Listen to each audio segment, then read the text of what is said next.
When I started to work in Canada, I realized that Canadian offices have their own unwritten rules, and if you don't know them, you can easily feel lost, no matter how hardworking or dedicated you might be. So on today's episode, I am going to be sharing some of my personal experiences navigating a Canadian workspace, what some of those unwritten rules might be. This is not to bash either Nigeria or Canada, just to give you my honest experience from my own journey. Hello and welcome to my YouTube channel. My name is Ify and this is Ify's Beats. Here I share my experiences living in Canada as a Nigerian and new Canadian. If that's your sort of thing, please keep watching. So the number one thing that is very different with the Canadian workspace, honestly, is the small talk. I know that if you've been in Canada longer than a month, you've heard of the Canadian small talk. This is a very big part of a Canadian office. Coming from Nigeria, we do have small talk. Honestly, I would say we have more big talks than small talks, but we do have small talks. But it's not ingrained in the culture. It's not compulsory that you must participate. In Canada, it's more like an unspoken rule. You have to talk about things like the weather, how your weekend was, if you did anything fun, and usually you have to have something to respond with and not just a monosyllabic response like no or yes. In the beginning, I used to feel like, oh my god, this small talk, isn't it a waste of time? But over time, I've realized that it's used to build comfort and trust, to give you an insight into the person you're talking to. It's more of a soft way of saying I see you as a person and not just as a worker. In my own personal opinion, you do not always have to overshare. You just have to have one or two things to add to the conversation. And honestly, if you think about it very clearly, you would realize that some of these things we talk about in small talk, they are actually very important. Like the weather makes a big part of your day here in Canada. As a Nigerian, we talk about the weather, but just in small bits here and there. Maybe the harmattan is too harsh or the sun is too hot. It makes up most part of your day. You have to check your phone before you leave your house to know how cold it is, so you know how many layers you should be wearing. So now I understand why it's very important. As someone who landed in the spring, I found the weather not to be too harsh. I didn't get it at first. It took me a while to see why. Honestly, this is a very important part of a conversation. So if you're getting into a Canadian office, I think this is something you should have in mind. Prepare for small talk, be ready to contribute. Number two is hierarchy matters, but it's very soft. You're a Nigerian, you know that respect is very important, even outside of the office. Hierarchy is something we think about in all situations. And hierarchy can be because someone has more money, someone is in a higher position than you are, someone is, for whatever reason. Here, hierarchy also matters, but it's in a softer way. Most offices, you wouldn't be expected to call your boss sir or ma'am. Most of your managers are okay with you calling them by their first name. No one is sending you very petty errands. Your managers will joke with you. They will ask for your opinion. Everything seems more laid back. Now, it doesn't mean that the hierarchy is not there. You're still expected to be respectful. Here, respectful disagreement is seen as engagement, not as insubordination. But you still have to make sure that you are carrying on very respectfully in the environment. For me personally, in some of the roles I've done, I remember just fighting the urge to say ma or sir when I would speak to people, just because I was so used to that from Nigeria, where anyone who was reasonably higher than you was referred to as sir or ma. Even in schools, we say sir or ma to your lecturers, to your professors. So a lot of unlearning to be able to get used to just calling my managers, people who were older than me and more senior to me in position, by a lot of years with their first name. Number three is communication is very polite, but still very direct. So I don't know if you've ever heard of the Canadian politeness. It's part of the structure. You hear things like, can I ask you to do this? Can you do this for me, please? There's a lot of please and thank you, even though it's coming from your manager or someone who is levels higher than your manager. That's the way it's expected that you speak to other people. You might not hear reproach like this is wrong. You might hear things like, I think you can approach this differently. As a Nigerian, this is something that you can easily miss because we're so used to being spoken to very directly.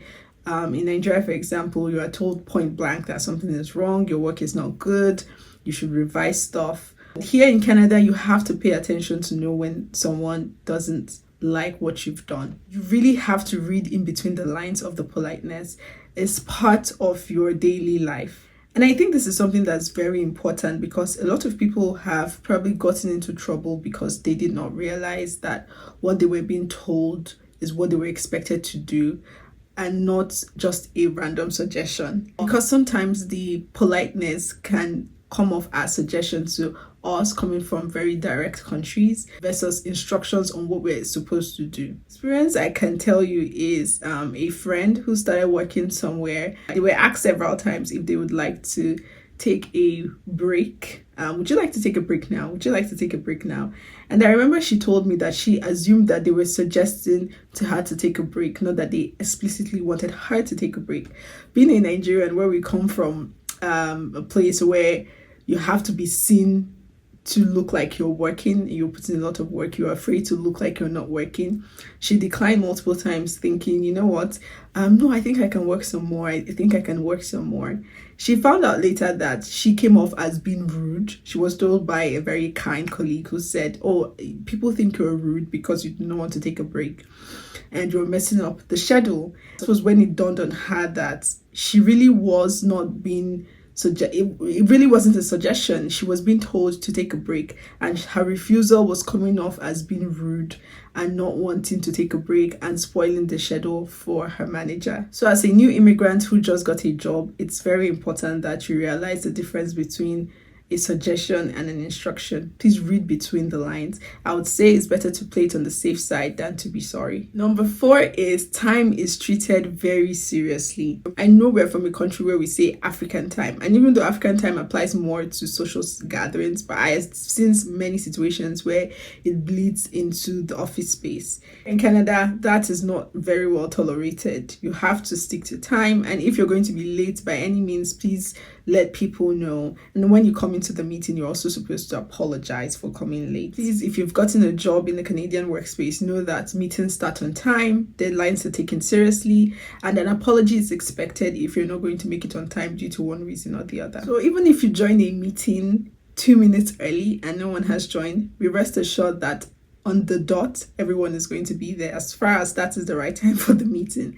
And number 5 is feedback is expected and feedback is normal. Yeah, I would say in Nigeria, feedback is expected. In some of the offices I've worked at, there were round tables done and people were expected to speak up.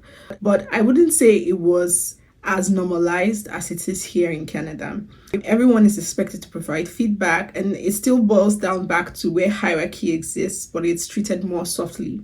So your manager, who is way higher than you, is open to you providing feedback, as far as it's done in a very respectful manner. Things like, how can I support you better? Do you have any feedback for me? Is something that is thrown around in most Canadian workspaces because it's a two-way street. They're expecting that even as an employer, you providing feedback to them makes them a better employer. So when you're working in a Canadian office, pay attention to the meetings so that as time goes on, you're able to give constructive feedback. In conclusion, navigating the Canadian workspace can be very, very difficult as a Nigerian and as a new immigrant. You might feel like you're too loud, you're too direct, you're too quiet.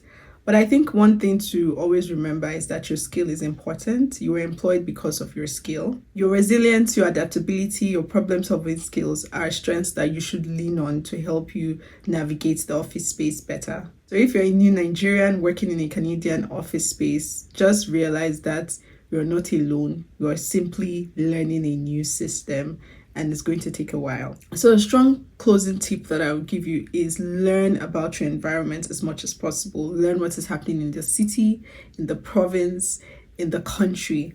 Keeping abreast with all the information happening around you makes it easier for you to communicate with others. Also pay attention to the communication style of others.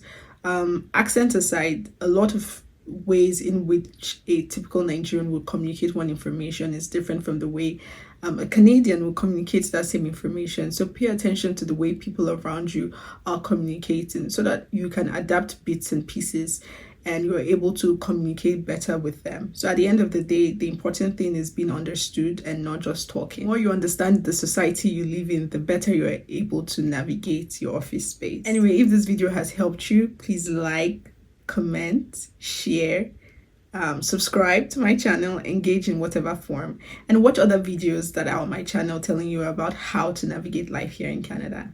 See you on my next video. Bye.